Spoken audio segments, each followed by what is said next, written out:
Hey everybody, how's it going? Hey, folksters, welcome back. How's Oh my everything? God, I had a great vacation. I just came back from Atlantic City Oh, with my kids and my family, and it was much rested. And next week, I'm also going on vacation again to Florida. And yeah, I'm really appreciative of life, and I've been like thinking about some stuff and looking at some deep science. And I want to talk about something in particular today in this week in What the Phuc. As you know, What the Phuc podcast, we talk about woo-woo stuff, weird science, magic, and also follow exploits doing startups. yep, Matt yeah. Realty, we didn't get to talk to too much, but Matt Realty is a real estate startup where we want to do a self-service real estate company. And we were going to talk about it last episode, but we didn't get to finish. But We got like a little bit. yeah. So I want to maybe continue on that, and then I also want to talk about reincarnation and some more evidence I've found that we actually do reincarnate, and that past Oh, lives are real, based on some stuff I've been looking at. And well, Oprah of all places, Oprah knows. So apparently on Oprah, let's start there, right? Do you know the Oprah show, Oprah yes, Winfrey? yes, I know her. Okay. So she has Soul Sundays. Soul Sundays is a segment for on Sundays that she runs, and so for Soul Sunday, she basically has guests on, and one of the guests is Gary Weiss, Dr. Gary Weiss. So Okay, Dr. Gary Weiss is a Yale-educated, Columbia-educated, real psychiatrist who also does hypnotherapy. okay, And yeah, he yeah. did not believe in reincarnation. He did not believe in all this stuff that we're talking about. But he was convinced through his experience doing hypnotherapy, the same way that Dolores Cannon. So Dolores Cannon is a woman. She also does hypnotherapy. She's been doing it for 50 years, something very, very long. And she also has a lot of followers. But basically, under hypnotherapy, these patients would remember past lifetimes. They, Huh. they would remember what happened to them in the past. And did you ever see any segment like that? You watched anything like that, Roberto? Or you know anything about No, like like that? I've seen some of it, like, but like honestly, to have like this, like more of a proven way, like I've never seen anything. Like it's Okay. always like some sort of bullshit, or they're making something up, or so it never ended well. So I thought it was some type of bullshit too. Mm-hmm. Okay, until a couple of things recently changed my mind. Okay, The first thing is I have a friend, okay, and she used to smoke, and she was a chain smoker, and it was really hard for her to quit. And we all tried to get her to quit. I mean, her family, her friends, many years, and she couldn't get rid of it. So she went to a hypnotherapist, and the hypnotherapist cured her instantly. And I'm like, okay, then maybe there's a placebo effect or something. But yeah. then I said, okay, maybe hypnotherapy, maybe that's a real thing. I don't know. Maybe it's a placebo effect. I have no idea. But then Well, another time, before I looked into reincarnation, my daughter comes up to me and said, Dad, my youngest daughter, Emily, she yeah. said, Dad, I used to be a boy in another lifetime. I was one of your relatives, and I came here to be with you. And she was so clear about it. And Okay. she's the smartest, most beautiful young girl, and she Yeah. wouldn't lie to me. And I said, "Are you sure? Why did you make? Are you making this up?" And I said, "No, this is. I just know." Huh. And even if you ask now, she still knows. She knows Yeah. that this is true. This what happened. So I must have, and okay. Then I started looking deeper into it recently. Okay, because something happened to me. Did I ever talk about the candle incident on the show here? No, not yet. Oh, Okay, what is it? as a scientist, you be like, okay, unless I see evidence right in front of me, unless I see the alien or God speak to me or whatever it is, it's not something that I can know 100% sure. I can kind of know there's a theory. Mm-hmm. But then when you actually see it in front of you and it confronts you and you actually interact with it and Yeah, it's there's not much you can say telepathic that. Yes. and it actually works, and then, okay, so let me tell you the story, okay? Around July 2020, this was the summer that I had all these amazing ideas. And one of the most amazing thoughts I had was that God was real. God was real because of the random number generator. So to remind the audience, I'm going to write a book. I believe I'm going to write a book, and the book is called The Law of Emergent Knowledge. The Law of Emergent Knowledge is going to be the name of the book, I believe, right? I'm not sure. That's a working title. The idea is, can you get something out of nothing? And the answer is absolutely yes. In your daily experience, you can see this happening. For example, a snowflake. A snowflake is if you draw straight and you turn right, and you keep drawing straight and you turn right, and the angle that you turn right, it will eventually become a star. It will become a snowflake of different sizes and crystallize in different shapes. But snowflakes are an example of something where you just repeat. So the law of emergent knowledge states this. If you do something and you loop it, you repeat it, you have to have a concept of looping, and then you have a concept of memory, and a concept of computation.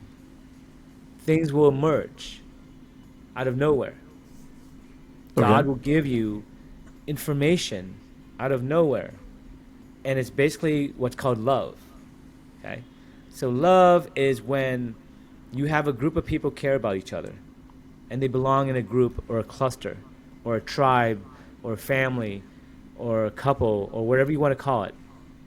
But the idea is it's more than one, recognizing it belongs to others. Okay. It's a concept that arises as an emergent phenomenon. You cannot have the concept of a group without looping, without computation, and without memory. For example, in math, prime numbers emerge by you computing. Is 1 a prime number? Is 2 a prime number? Is 3 a prime number? Is 4 a prime number? Is 5? And so on and so forth. And you have to remember to know the computation if that's currently a prime number, because a prime number is a number that doesn't have anything that precedes it, that can be divided by it. And that's an emergent phenomenon. It's an emergent set of numbers, a new set of numbers that came out of nowhere. And these new numbers are like 5, for example. 5 came out of nowhere. It was 3, 4, and all of a sudden there's 5. What the heck? Where did 5? There was nothing that created 5. 5 just came out of nowhere. How do you know it's 5? When me and you count 1, 2, 3, 4, why do we count 5? Where did that come from? Why don't we count 6? Why do we know that there's a 5 that exists at all? What made us have this logic board that we all agree that there's a 5? How is that possible that I count 1, I count 2, I compute the same thing you compute? You compute the same numbers I compute. 5 came out of nowhere because we and you, we both have to compute, we have to remember, and we have to loop, and we have to know that 5 wasn't there before. And 5 creates 10, because 5 times 10, 5 times 5 is 10. Then it creates 15. 25. 5 times 2. No, I'm saying 25 and so on. Yeah. So the number 5 repeats itself, and that's reincarnation. So reincarnation is our soul is a prime number. The most unique thing in the universe is a prime number. If you believe that you are a unique entity, a unique soul, your core middle soul, your inner soul is a prime number. And that prime number starts as an atom. It doesn't know anything. It doesn't know reality. It doesn't know 2D. It doesn't know 3D. It doesn't know anything. It doesn't have thoughts. It's just simple. But imagine 3 to the power of a billion. 5 to the power of a billion. What is that number? It's immeasurable. It's our DNA. Our DNA is a simple number. It is a simple sequence of DNA numbers. So we start, if you keep dividing our DNA and you reverse the DNA back to the single cell, back to the original smallest DNA, it was just a number. A number became an atom, became a cell, became bacteria, became a worm, became a fish, became a mouse, became a dog, became a wolf, became a lion, became a monkey, became us. And guess what? That information never goes away. Because there are 3 forces in the universe. There's matter, there's energy, and you say matter and energy is conserved. That's what scientists say, right? Matter and energy is conserved, conservation of matter and energy. But if there's a third force called information, which we know there is, because information comes from God. Information in terms of prime numbers. That's coming, that's new. that's new numbers being created all the time. And not only is it conserved, it breaks conservation. It overfills the tank. It never ends, the prime numbers. Does the prime number... Keep counting, man. When the prime numbers end, that's when information stops flowing in from God. That means we have an infinite source of information. And that's our reality that we live in. That's time itself, is the randomness of things that are happening. And we also create random timelines. Because me and you, we're the infinite soul that is a reflection of the God that created us. We're just a fractal color in the original white. You know, I guess I'm yellow, right? We consider yellow skin because I'm Asian, right? You're like a little bit brown. I don't know. I'm beige. brown. What do you call yourself? Beige? Oh. Brown. Chestnut. You have like a chestnut shirt, chestnut colored, chestnut Dude, brown like maybe. greenish. Anyway, we're fractal existence, and so that's the thing that I want to talk about today, right? So that's reincarnation in a number theory. But how about real life? How about my daughter? How about the people on Oprah? So this doctor, okay, didn't believe reincarnation was real. But he had guests and he had stuff. And so this one guest blew my mind. This is not fake. I don't believe this is fake. This person said they had a fear of flying. This patient had a fear of flying. So on the show, they did a live hypnotherapy session just to show us what it would be like.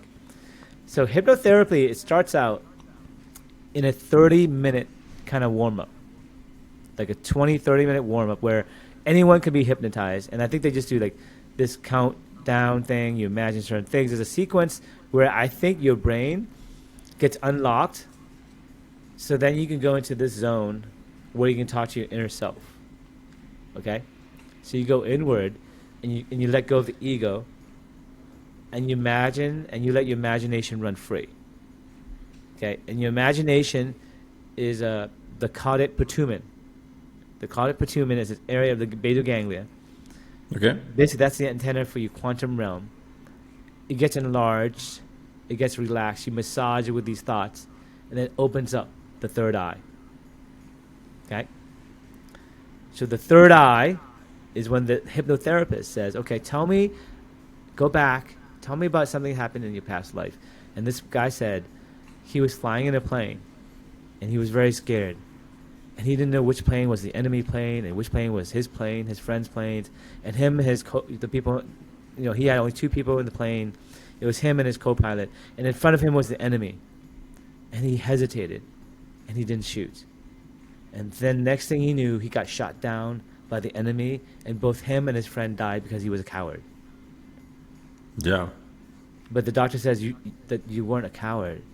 It's a sign that you're a higher spiritual being, because you hesitated to take a life. It could have been confusion, it could have been anything, but you have a soul that has regret that you didn't want to kill, and that's okay. There's nothing wrong with that. So you're not a coward. And then he says, well, go back further, right? So you go back further, and he's like, I'm in a dark alley, and I see this woman, and she's, oh my gosh, she's getting raped. And I'm so scared. I don't do anything. I'm a coward. I just sit there and watch. And I get hit in the head, and the next thing I know, I feel this like as if I'm crushed in a garbage compactor, and I'm dead. Oh, shit.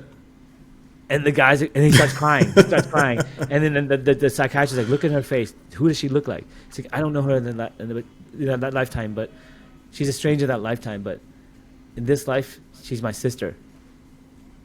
Wow, shit. And so the karma of him That's a good twist. thinking he was a coward and he had a cosmic debt to this person made her and him reincarnate together.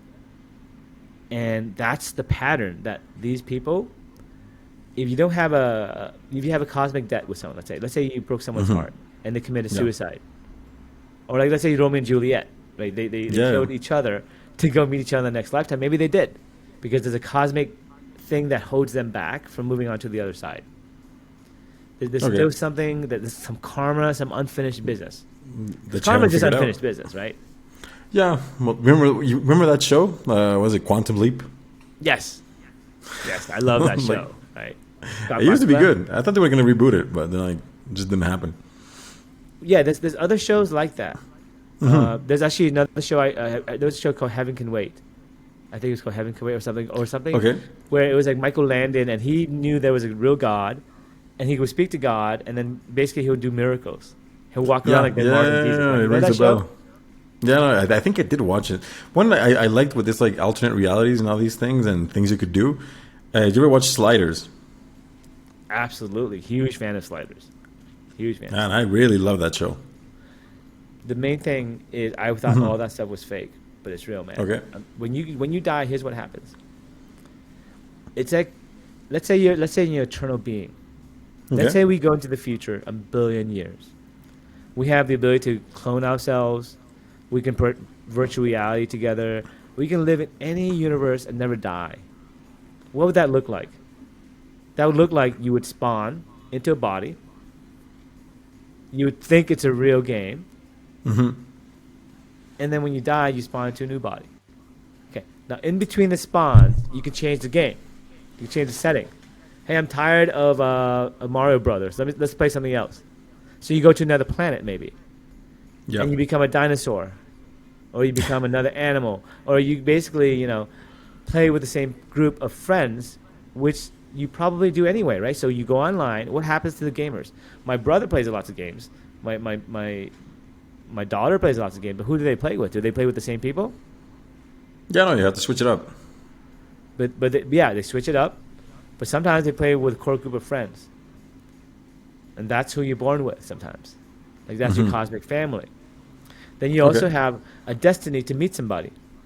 So for example, I met this guy. His name is Justin. Justin was in my photo shoot for doing the Republic campaign. He was my photographer. And I started talking about the woo-woo stuff we talk about on the show. He totally resonated with it.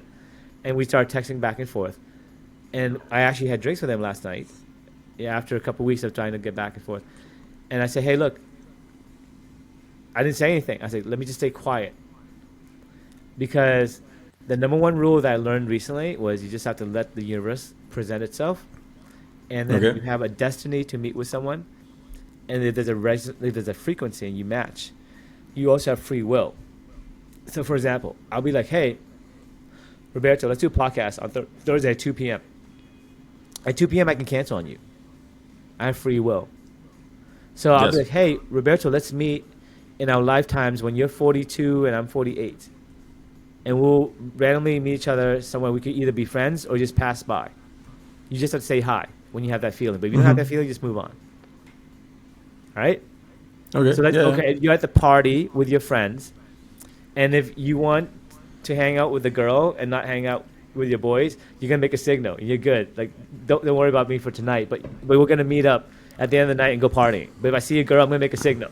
Right? So it's kind of like one of those things where you basically say, okay, this lifetime, Justin and I met at this to become friends. And he said, hey, you know what? I've been preparing all my life to become a director of videos. I just hired an editor because I'm trying to get this recurring business where I do this one thing where repetitively we have a formula and a script, and I do this like 100 times. So for example, I have this recurring customer that I do 20 videos a month, and they're all kind of same format, but it's about cryptocurrency and updating the news on cryptocurrency. Okay. And I'm like, I've been doing this for 10 years, blah, blah, blah. I'm like 32 now. I need to make more money. I want to do something entrepreneurial. I'm ready to start a business or something like that, but I want to get this consulting thing where I make this recurring revenue doing videos where we do repetitive videos about a topic. And I think I'm really good at that. And at some point I can become a director of documentaries and some other stuff. And I'm like, oh my God. So this is the universe, okay? We talked about it this last week where, hey, part of, I understand my soul is I work better when I try to enable others. So if I work by myself, I feel like, hey, I can always do this. But if I have someone else like who counts on me, like you and you're part of a team, man. Yeah. Then I said, hey, what do you think about this idea? And totally we went back and forth, and we're going to meet on Monday to actually follow through with it. Awesome. So now we have a partner, maybe like a partner in Massachusetts, who he says I can do the entire beginning to the end. But he wants to do the director. Well, he can get other people to do it too. I told him about how to do all that stuff, and I said, "How about Phantom Gourmet, the show? Phantom? Oh, I know Phantom Gourmet. I love that show." And how about this show? How about this thing? He said, oh yeah. He said, how about this thing? So he already has in his head. Okay. He asks very probing questions, which is really good. And so I'd love you to meet him For sure. on Monday. So I'll have that meeting on Monday. And now that's basically destiny. Where maybe because he said, okay, we had drinks, and he said, I feel like I was born into this life for a reason. I don't know why. And I think he's been looking for a mission. Okay. And on my side, I need someone who needs a mission. Who can help me with this mission? I've got the plan. I got the infrastructure. I've got everything in terms of my life stable. Yeah. And I have a house. I have a castle, in fact. It's a fucking mansion. Okay, it's a huge mansion. I need someone to take care of my mansion or whatever. I have an ongoing business. It's making pretty good money, $30K a year, whatever it is, right?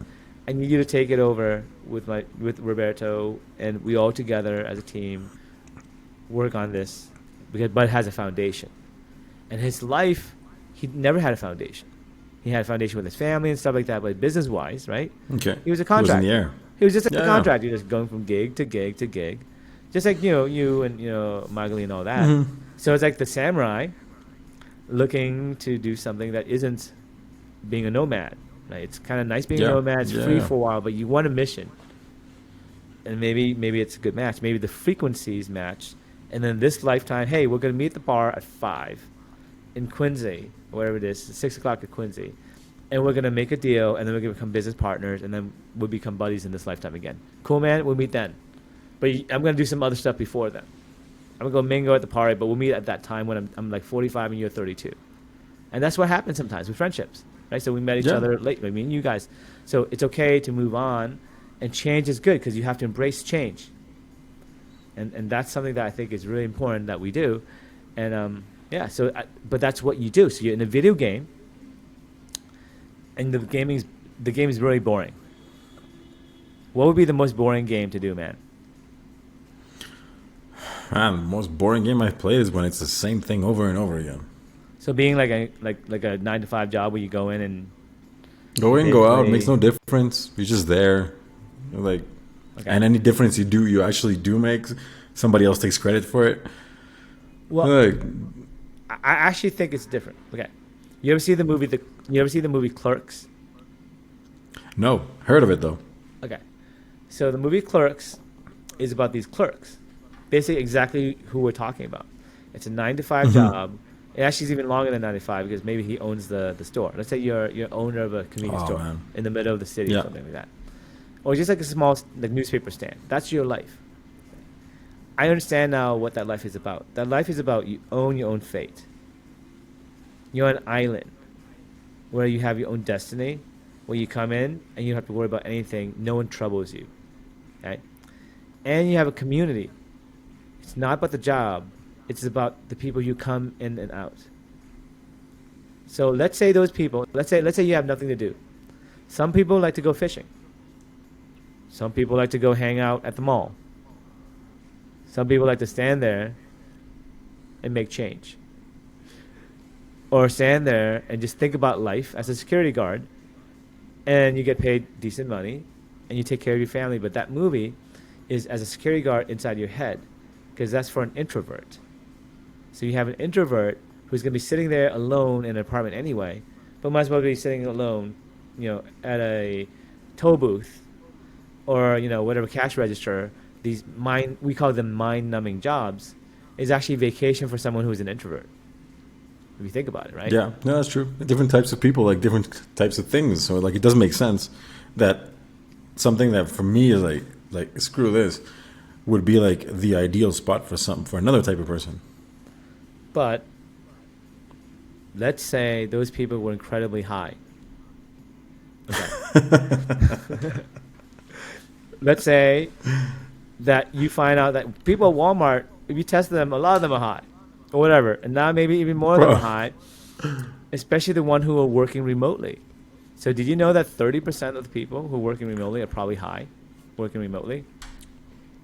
30%? Yeah, something feels high like a lot. that. I'm pretty sure. I was reading something. It's incredibly high. And if it's not that high, I'll be astounded. Think about it this way, man. Add up the number of people who live in Massachusetts. Okay, buddy? Okay. It's how many other? Add up all the revenue from marijuana sales that are illegal. Okay?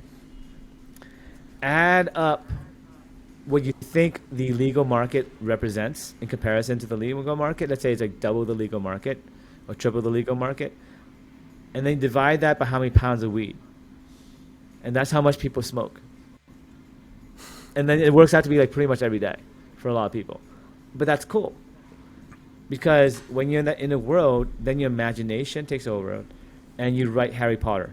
Because that's what she did. She was, J.K. Rowling, she was at a cafe. Yep. And I think she was just a normal worker somewhere. And she just at the cafe write the book that she was probably thinking about writing in her head while she was working at her mindless job.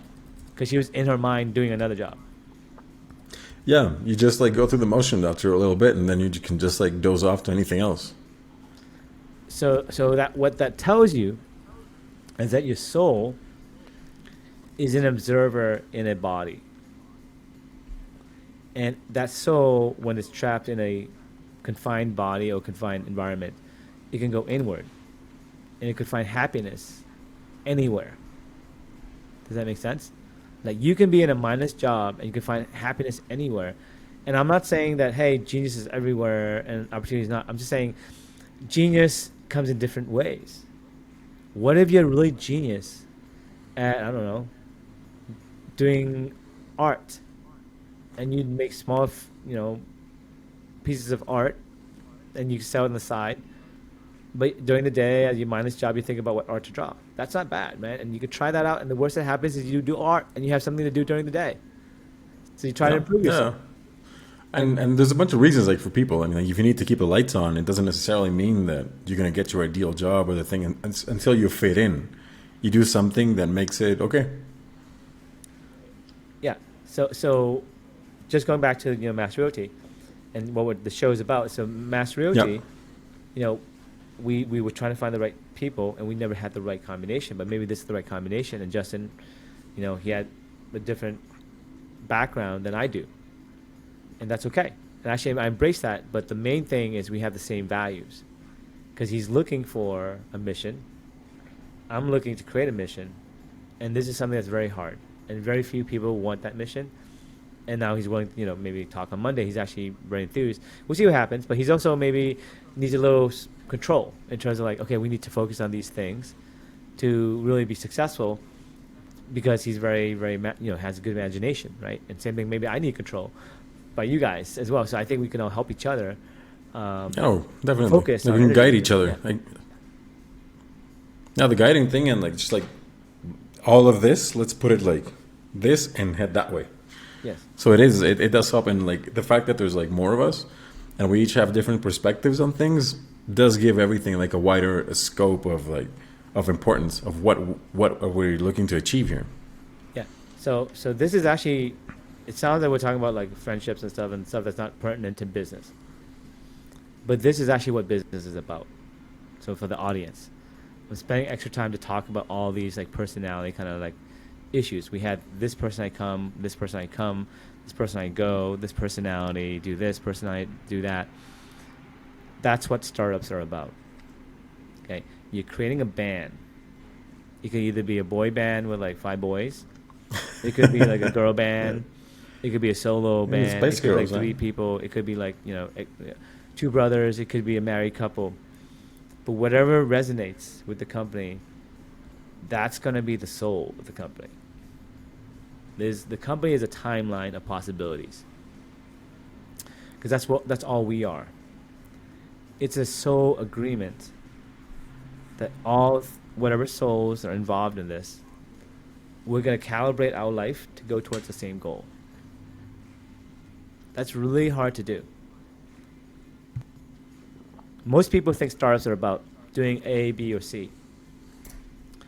Startups are about building a team of people who you can count on to fight the battle. If you do not have a team of people you trust, a team of people who you can count on, who when you say, I'm going to go do this and you do that, and when we do this and we'll meet here, if you overpromise and underdeliver as a partner, which happens to me all the time. I used to think it was me. Oh, I should coach them more. I should be more patient. I should give them 5 more chances. I should do this, this, and this. And then I realized it's not me, it's them. That's something that's actually true. I'm not going to even, I'll bluntly say it.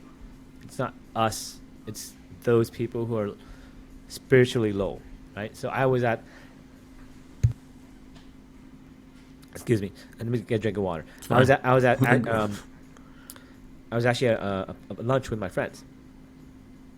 One of my friends, I was just talking about all this stuff and all the awakening I had. And he said, you know what, Phuc? You are not the 1%. And I was like, what are you talking about? I am the 1%. And he's like, no, why do you even think that's a scoreboard? You're so competitive. And I said, so you're telling me that spiritual attainment, trying to understand yourself and have peace and happiness, is not something you keep a score for or strive to do. And there's not people who are more happy or less happy. And the achievements in your life, you shouldn't care about. They don't matter. So, after thought, it kind of hurt me when he said that. But then I said immediately, I was like, you know what? I am the 1%. And I said in my head, I argued in my head. I didn't have to argue with him. I don't care what he thinks. How many people came from poverty to become a millionaire? How many people have 3 wonderful kids who have raised, and they're perfect kids? They're amazing kids. A beautiful wife who have been loyal to and helped along the way. Who tried to help humanity. Who made it into Harvard, dude. Yeah, I know. Like, it's a good spot. And I'm trying to help people, and I have self-love. Because when I was young, I had doubt. Did I belong? Was it affirmative action? Was it because they want to help a poor kid and have a minority be represented? Did I deserve to go to Harvard? Did I deserve to have these things? Was I really, really good? And he has the same problem that I had, and he still has it. And he's projecting that onto me. And I said, you know what? I am the 1%. I am going to go to heaven. Because every day I wake up in the morning and I ask myself, did I wrong anyone? If so, did you try to fix it? What are you going to do with your life? If this is your last day, what would you do? Are you grateful? Did you hug your wife? Did you kiss your son? Did you hug your daughter? Did you do what you wanted to do? And if you started the game, how would you score yourself? I asked myself, and I said, I score myself fucking 100, 99.9. You know why? That means I'm a good person. If I score myself 80 or 60 or 70, I'm going to try to get it better. And I work on it.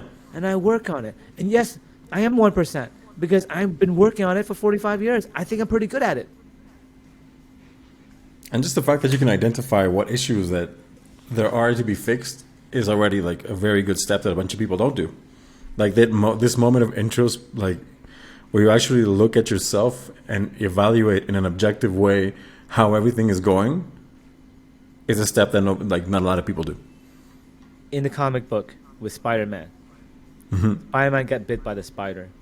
He was a tiny kid, a nobody, and he got great power, and with that came great responsibility. Imagine that Spider-Man said, whatever, I'm not the 1%, I'm not special. But he's clearly special. That comic book would suck. The end. I'm going to go, and I'm going to go become a regular person. I'm going to go work in the corporate ladder. I'm going to go become a regular person because no one is that special. No one is that special. No one can go to heaven. No one can achieve greatness. No one can be... There's no scoreboard, man. You're too competitive. Life isn't a scoreboard. It is, man. It's a scoreboard. Honestly, for spiritual... In my experience, the people who don't want to keep score are usually the ones that aren't good at the game. He's very good at the game, but he doesn't have self-love. That's an aspect of it. No, it's different. Self-love. Like if I'm a soccer player and I'm playing and I can't and I think I'm amazing and everybody tells me I'm amazing, but I can't shoot for shit with my left leg. Like there's still an aspect of it. This says that's missing. That's missing everything. Yeah, you may So not, you may yeah, not be the best sports player, yeah. right? But you might be like someone who has a chip on the shoulder. They don't have self love, but you're still pretty good because athletically you are. You have the Hmm. body for it. You have the mind for it. You have the emotions for it, but you don't have the inner energy for it. Maybe you don't have the power because you've been let down. I've been let Yeah, down too, and so sometimes I would say I don't want to help humanity anymore because humanity sucks. But that's a yeah. moment We should all do. of weakness that you have to let go through you. So there's a book I want to kind of highlight. Michael Singer, he has a book, and this book, I forget the name of the book exactly, right? But he talks Check about it out. emotions and fear and stuff that goes through your mind, these emotions. So Michael Singer, you can look up the name of the book. I'm not sure the name of the book. There's the untethered soul, The living Untethered Soul, right? untethered. So That this is one. Oprah's favorite book a couple of years ago. So it's still maybe her favorite book. But the Untethered Soul is pretty much the philosophy that I think is the Buddhist philosophy. Okay. Okay. And it's kind of the Zen philosophy I kind of follow. And that's, you have to realize, you just put a DVD in and you're watching a movie. And let's say the movie is a scary movie. You might be a little bit scared, but you're not super scared, are you? Right? When was the last time you were truly scared in like a horror movie, man? It's been a while. A long time, right? Yeah. Like a Okay. horror movie for that. Like I haven't watched a decent one in a long time. Okay. How about like like a sad movie, like something bad happened? How many times did you actually cry? Uh, Yeah, quite a while. Like a long time ago as well. Okay. Well, a long time. But all Couple those of months. things, right? You can always take a step back and say, you know what? That's just a movie. Yeah. Does that make sense? Yeah. Especially like I'm an animator. Right? Like I do animation, all these things, so I know exactly what everything is doing. Like I can see some crappy CG and all these things. So you do disconnect and try to see like behind the scenes kind of situation. Okay. So let me tell you the logic, and this is logic. So this is a little bit Michael Singer with some of the reincarnation, right?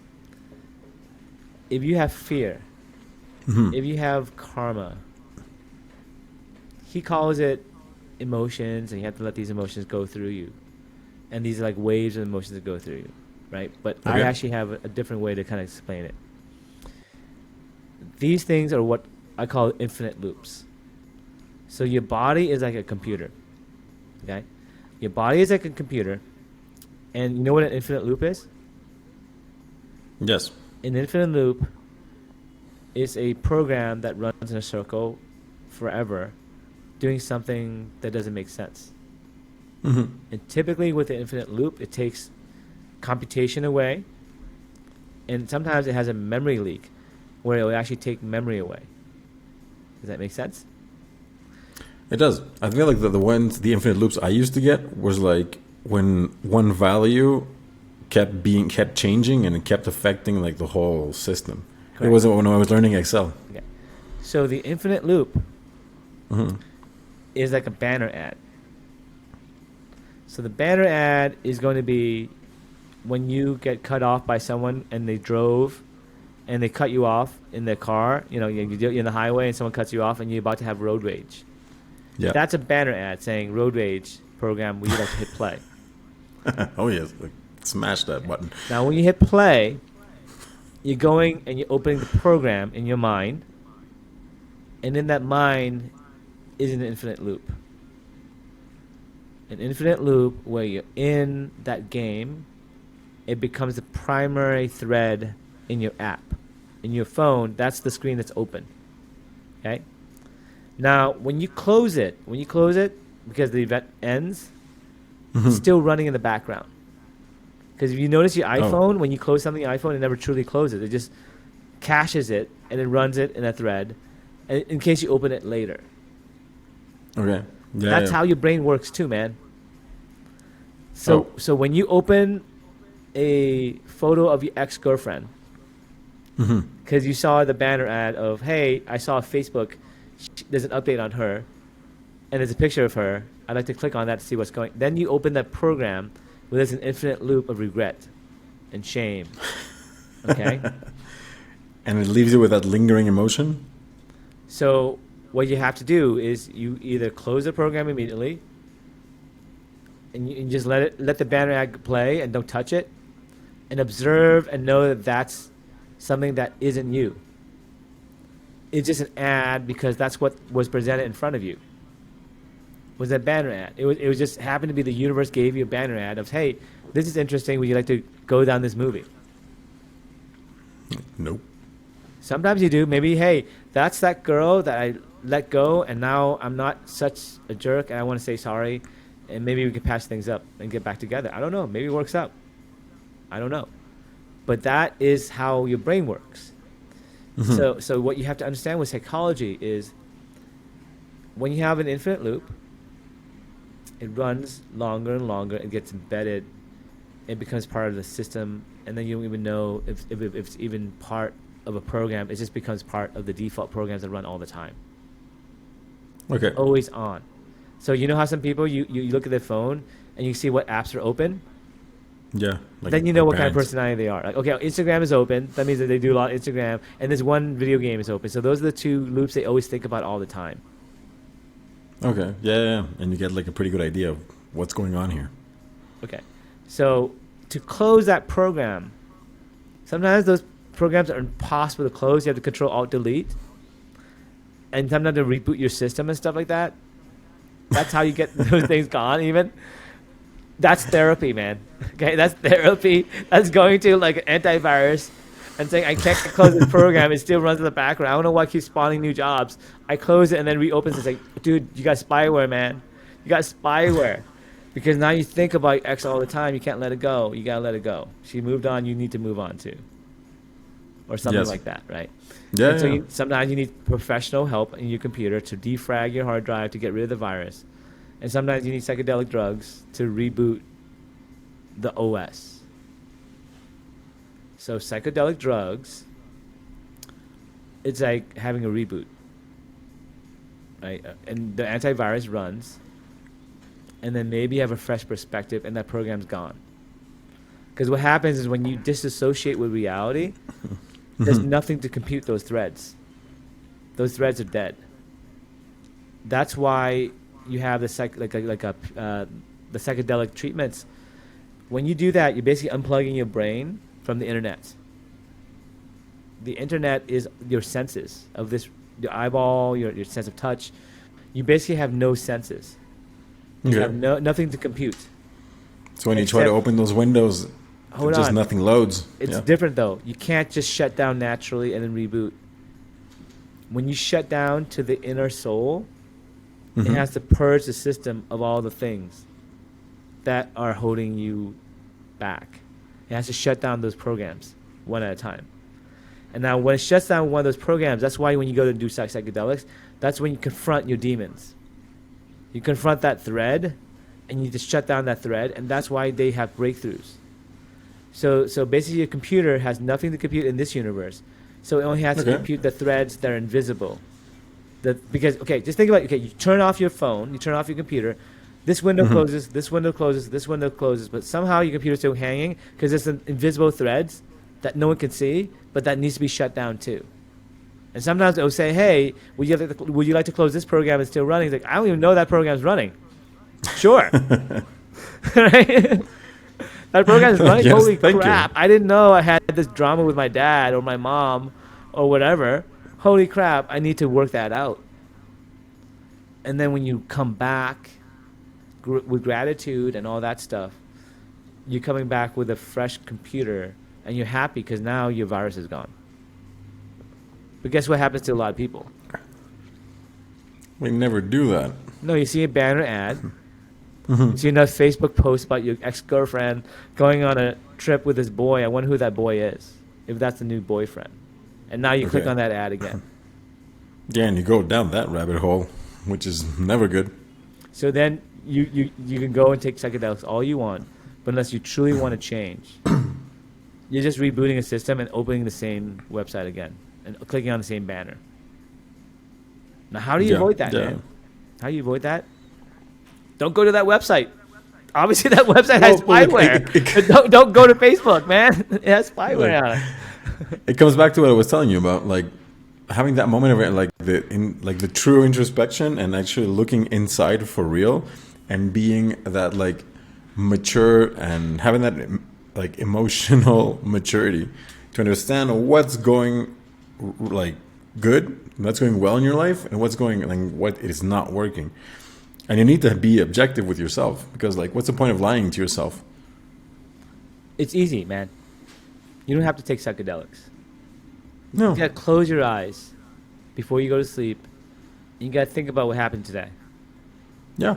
You Yeah. empty your mind, and you say, "What am I thinking about right now that I can't let go of? That I can't go to sleep." The people who have insomnia, the people who say I can't fall asleep. I know exactly what's going on. They have infinite loops. Those infinite loops are invisible to them. Mm-hmm. But what they need to do is say, "Okay, let's confront that. Let's open all the programs that are currently running. Let's do Control Alt Delete, see all the tasks that are currently running, and do an introspection. Like truly look at yourself. Truly look at all the programs you have running. And then it's easy list, man. It's easy list. There's an antivirus list publicly. There are books out there, self-help books, right? You're probably angry because of your parents. You're probably angry because of your sister or your brother fighting with you, or some job, or some inadequacy with your physical looks, or something with a job, or something with an ex-lover. It's a checklist. Those are the different types of viruses. There's not that many. And just think about that. Okay, do I have a coworker I hate? Let's work on that thread. And then what you do is there's a scoreboard, man. there's a checklist of people you hate, and those are your enemies, and you forgive them all. You look back at all the things they did wrong to you, and you said, if I'm in that situation, I would have done the same thing. I'm not sure I know that's not the right thing, but I can see why they did it. I forgive them. Because if you don't do that, guess what happens, man? Who's in that loop? You or them? I mean, like there's a way of closing loops. Who is running that program? You or them? They're not even there. No, definitely. They're not even there, man. Yeah. It's a file of enemies that you have in your head. What if they forgave you? Well, they don't have the authority to forgive you. Yes, they do. Because they're the one that they wronged you. If like in this hypothetical, if they're the ones that wronged you, then you have to forgive them. It doesn't matter. Or you make them, or you become the better person and make this a teachable moment and give them a severe consequence for what they did and make them grow as an individual. Sure. But then you're losing control of your destiny. There has to be an action on another third party. Okay. So let's have a war of battles between two souls. I have a gripe with you. Soul A has a gripe with Soul B. Soul A goes to court. Soul B doesn't show up to court. Soul B totally forgets about it and moves completely across the universe to some other planet because they reincarnate somewhere else. That's what happened in reincarnation, right? You leave this and you don't have any karma. You forget about that person. That's what forgiveness is. Forgiveness is, I'm not going to go fight that person who cut me off. I have better things to do, man. I know it wasn't right, but I forgive them, man. I got other shit to do. I'm not going to fight them. Okay? I'm going to let it go. This karma ain't worth it. And then the other person's standing there trying to fight you. And they can't see you leave. That's just not how reality works, right? Maybe you don't interact with that person for a while. But for that time period where you're apart, right, where you don't know that person already left the fight, that might be eternity because you hate that person. You never can see that person again. Screw that person. I'll never see that person again, but I'm going to hate them forever, and they're going to hate me forever. But guess what happened? They're off on the beach. Moved on. They've done something else in another time, and they're happy. And you're stuck in the loop, man. But they can't move on because there's still this lingering, like, hate for them. No, it's not that. You want them to not be able to move on because you want them to love you more than you think they love you. And you want to matter more in their life a little bit longer and you're not willing to let go. You're not willing to close the program. That banner you want to click on. Probably. I'm more of a consequential kind of like, you did something, there's a consequence to it. I understand, but then the thing is, who controls that? Again, it's you. Yeah. It's you, and if you can control that, that's when you master your emotions. That's when you master karma. And that's also when you open yourself to possibilities.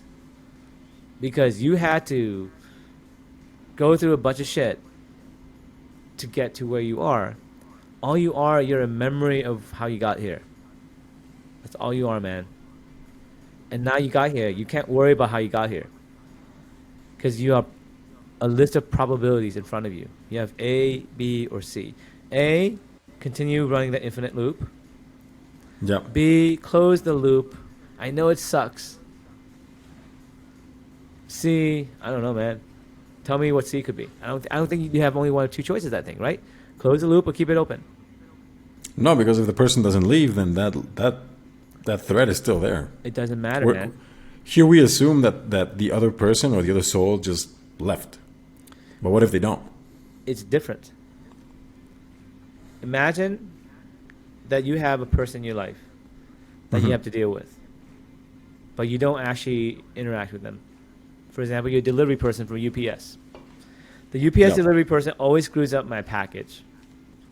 Are you going to go out and confront them and interact with them? You're just going to say, you know what, that's just a bad delivery package. I won't tip them. But you move on. You don't really think too much about them. Okay? Because you don't expect anything from them. Because there's a perspective of who they are relative to you. Their importance to you is not high. Do you send holiday cards to your UPS people? Probably. I mean, some people do. How about holiday cards? Do you send holiday cards to the maintenance man who takes care Of the of building? the light for the traffic lights? Do you go out your way to do that? Never. Like, he's a public employee, already paid taxes, huh? And if they screw up the traffic light and they don't do a good job, you get pissed a little bit, but you're not going to do too much about it. That's a choice. So you could see that person as that level of importance or a high level of importance. So someone super important to you might be, well, my mom doesn't like the way I dress for this funeral, so I better go change. So you care about what she thinks because, you respect your mom and you want, I want to look good for my mom. And she's probably right about the funeral thing. She's a little bit wise. I'm kind of a ding-dong. Okay, I shouldn't be in shorts. Correct. But then some people hate their mom and then they F my mom. She just is a total, whatever, because people don't have a good relationship with their mom. So that's the perspective. You see both ways for the same situation. So why can you have that imagination with your UPS person and your mom, but not with someone else in your life? I know who you're talking about. And I know who the audience is talking about. Because for every one of us, it's easy to talk about someone else, but it's much harder to talk about yourself. I'm defending my position on this one. Apparently, you agreed with having someone hate their mom for that same statement. That perspective of that statement could be, my mom is always on my ass, telling me how I'm not good enough. This is a stupid funeral. Why does it matter? I'm looking fine. Or my mom really cares about me. And this is something that I'm probably not very aware of. She's wiser. And this is something I should thank her and embrace and hug and kiss her and say, oh my God, you saved me from embarrassing myself, Mom. Those are completely two different attitudes, right? It's the same situation, right? Well, what if mom is just very superficial and is missing the point completely of the funeral? Now, okay. It's not about. Let's say you're in Quantum Leap. Let's go back to Quantum Leap. You go Quantum Leap. The old person confronts the mom. And then the Quantum Leap character is like, okay, let me thank the mom and say how. Okay. And then the mom's like, whoa, what happened there? Why did this person behave completely differently? And that was the whole pretext of Quantum Leap. Remember that Quantum Leap? He would leap into a situation where someone did A, and then he'd be like, okay, what's the right thing to do? He would do B, and then everyone's surprised, why did they do B? Yeah. It was a whole show. It was like figuring out why this was the choice they made. And then they did B, and they're like, oh my god, it always ends up B being the one where you lead with love and forgiveness, and you also make logical sense because you took yourself out of the equation, and you weren't just a history, which is what everyone looks at. Your history of what happened so far, but you also a probability of what could happen. And so the show was looking at the probability of what could happen and then optimizing the probability and going down the path in a logical way from a perspective, from a different soul perspective. Okay. And then what I mean, happened was the results were better. And you put the old soul back, and the old soul said, okay, that wasn't me, but it worked. That was a lesson for them. And then maybe they can copy that. And I believe that's what the show was about. Because they basically, it's almost like you got possessed by a ghost.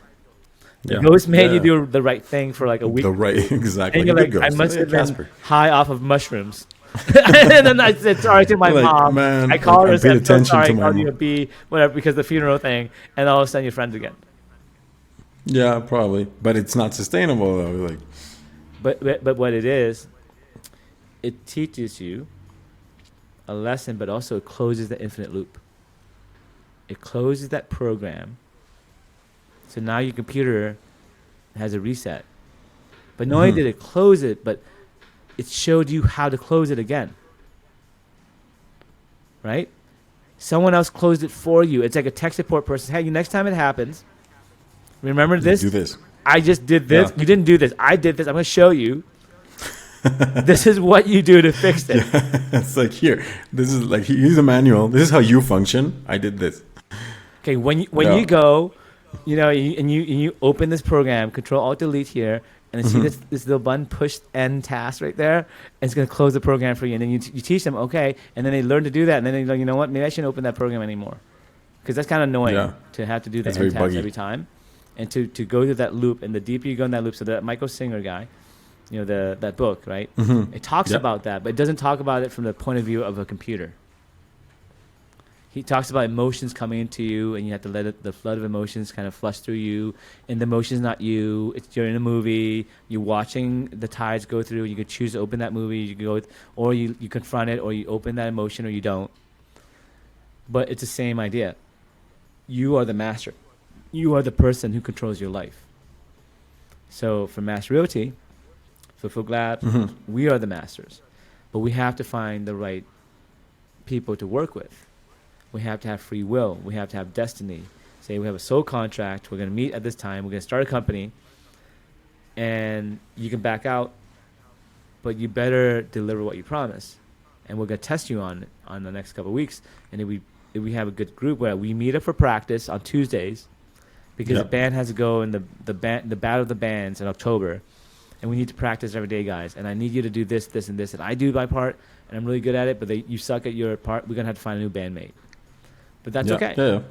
It's part of being an artist. You know how many people move bands from band to band? A lot of people. But you don't want to do that. Exactly, until you find the right fit.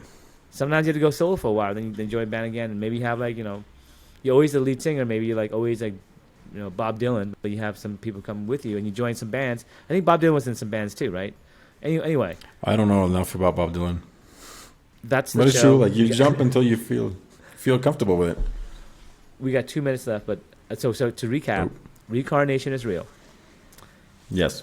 And these entities come in at the end of the sessions with the hypnotherapist. These entities say that we're real. They reveal information. And that doctor was confronted by one of the entities. Just to recap the story. Gary Weiss didn't believe in reincarnation. And then the entity said, I have with me 2 people who want to say hi. I have your father, who your daughter is named after. And I have your son, who looks like a small baby, but his heart is upside down. And the doctor's like, holy crap. My daughter's name is Amy.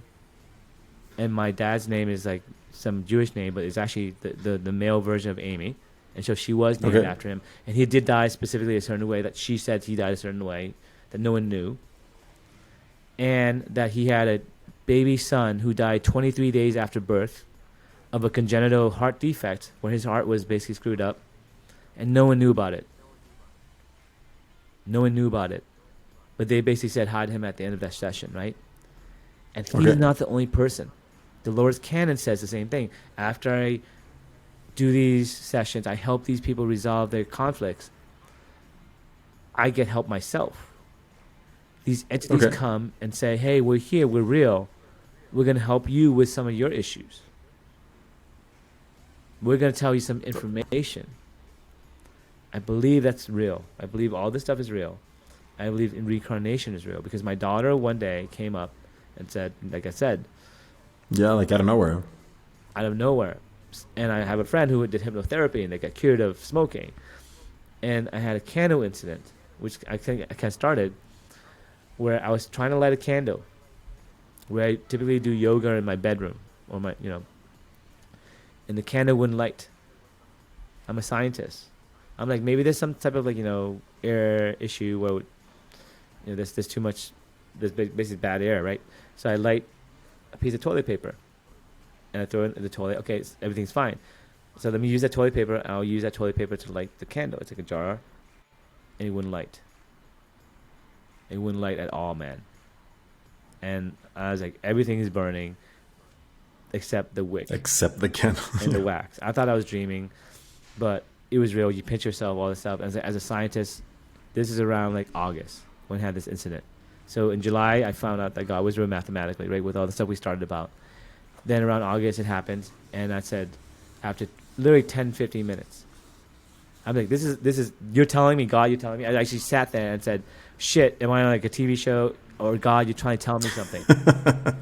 Because it was so weird. Yeah. And I said, okay, tell me how to like this and prove that you're real. And I had a thought that I should use the brown paper.